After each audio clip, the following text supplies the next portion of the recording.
Hello once again, welcome to Hull KR TV. We are closing in on the start of the 2024 Super League season. The ball is hoisted towards the touchline. It's kept in superbly by Ash Handley, and Lewis Roberts takes possession, so Leeds get the ball straight from the kickoff, but an incorrect play of the ball. We saw lots of that last week by the Sheffield Eagles, didn't we? And immediately Chris Kendall has penalised the home side and driven back a metre or so by good defence. Skinny left-hand side attack for Rovers. The dummy, oh! Well, hopefully that's a sign of things to come. Petter Hiku drops his shoulder. Well, that was a superb try. Petter Hiku introduces himself to the fans of Hull Kingston Rovers. It was a try-scoring machine in his last stay over in England with the Warrington Wolves, and it's only taken him, a couple of minutes to get himself on the board in the colours of the Robins. 4-0. The ball is pushed inside to May. He just had to juggle with that one and brought in Hadley with the short pass. Butterworth's looking over both shoulders. Looks as though he's going to go left. He does to the skipper. Minnie brings in Lewis. Oh, Ryan Hall this time puts it down, trying to catch it one-handed. He just overran it slightly there, the left wing man, having to reach behind for that ball. So both sides, cold hands and mistakes in these early exchanges, but it is Rovers with that 6-point advantage courtesy of Petter Hiku's score. There's goal line defence coming up here, you feel. Croft steps, gets the ball away, and they'll go in with the fullback, so it's a try apiece for the fullbacks.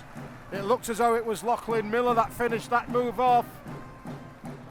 The step of Brodie Croft was Rovers' undoing. And the Rhinos have their first points of the afternoon. 6-4 to the Robins with the conversion to come.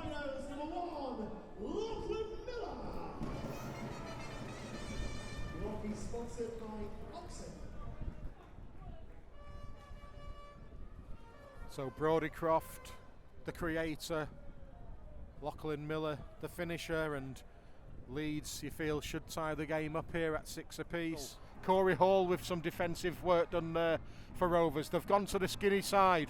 The kick in behind, will it be too deep? No. Ryan Hall had to put it dead.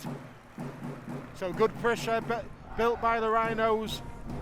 If you're not going to come away with points, that's the next best thing. Butterworth also defending hard. Cam Smith now turns his back, looking to see if he can promote the ball and offload. He's still going. Rovers need to bring him down. He's got the ball away. Ackers with the dummy. He gets the ball out wide now. That's touched by a Rovers hand, is it? No, it's a knock-on, says Chris Kendall. So, I have to say, Leeds bombed that, because when the ball came out, they had a 3-on-1 on this side. He's around 13 out from the uprights. He'll play it on the last. Butterworth to Hadley. The kick in behind was Mikey Lewis. Leeds are going to have to play this out. And Rovers have trapped them in goal. That was good play. Good, well-weighted kick from Mikey Lewis. 10. Butterworth. There's gaps here. Oh!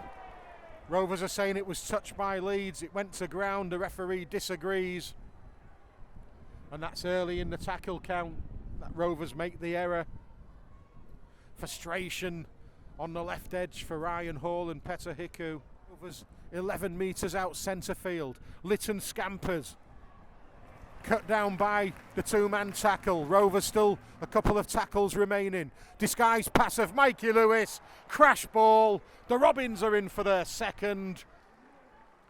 Goal line defence of Leeds could not prevent Jai Whitbread from scoring, so two of Rovers' debutants have gone in. It was Petter Hiku with the first, and Jai Whitbread has gone in from close range for Rovers' second. And unfortunately the wind blows the ball off the kicking tee, so at the second attempt Hiku strikes it. Leeds catch it through Croft, and Sangare has the first charge of the second half. He knocks James Batchelor off his feet. That right arm of his seems to have been waving most of this game, doesn't it? Flat pass. I've just managed to spin over. He'll send it upstairs. But it looks as though Leon Ruan, the number 23, was the man who went over the line. So has Leon Ruan got the first points of this second half? He certainly got over the line. It's all about whether the grounding was clean. Looks as though he just spun over, and to me it looks as though it will be given. Rovers certainly aren't complaining, and Leeds may well have cut the scoreline to 12-8.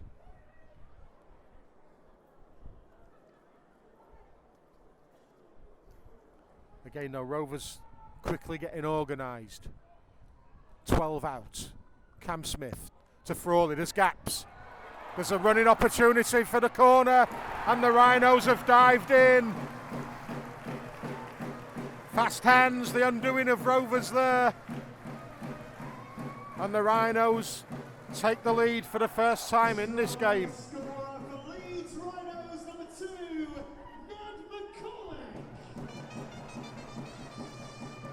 Well, they've said Ned McCormack, but he's on the team sheet as wearing 4. Number 2 on the team sheet is Riley Lum, but it's a youngster that scored, and Leeds do lead for the first time.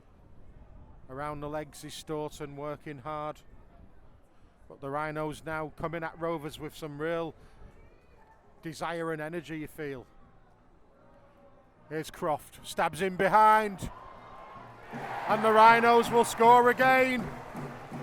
12, James Batchelor. On in their places, number 29, Louis Gorman. 19, Yusuf Edin. Louis Gorman looks as though he's gone in at right centre. Oh, Leeds have gone down the centre of the field. Brodie Croft will have the legs on Mikey Lewis. And I'll tell you something, Leeds have come out strong in this second half. They've been by far the better team. Scorer for Leeds Rhinos, number 6, Brodie Croft.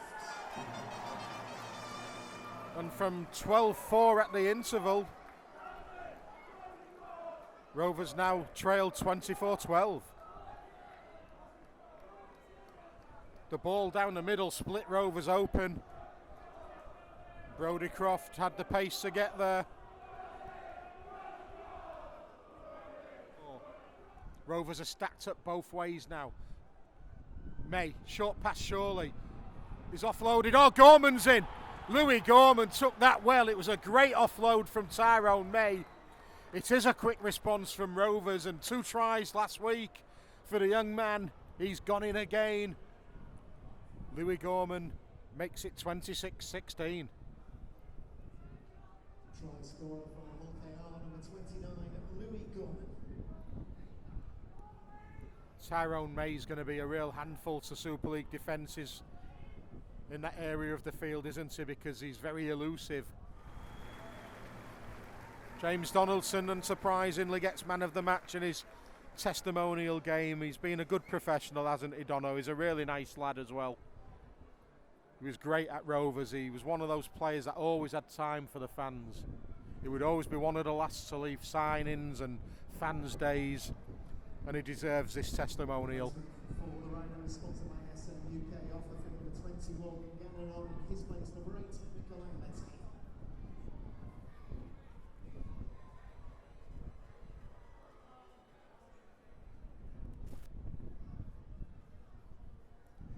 So Rovers in possession with King.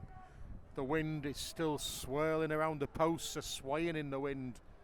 I think both sets of players will be glad when the 80 minutes is up. That's a nice carry from Leo Tennyson. Half a chance to get the ball out there, but Leeds managed to clamp him. Told to get to his feet by the referee. King up the middle.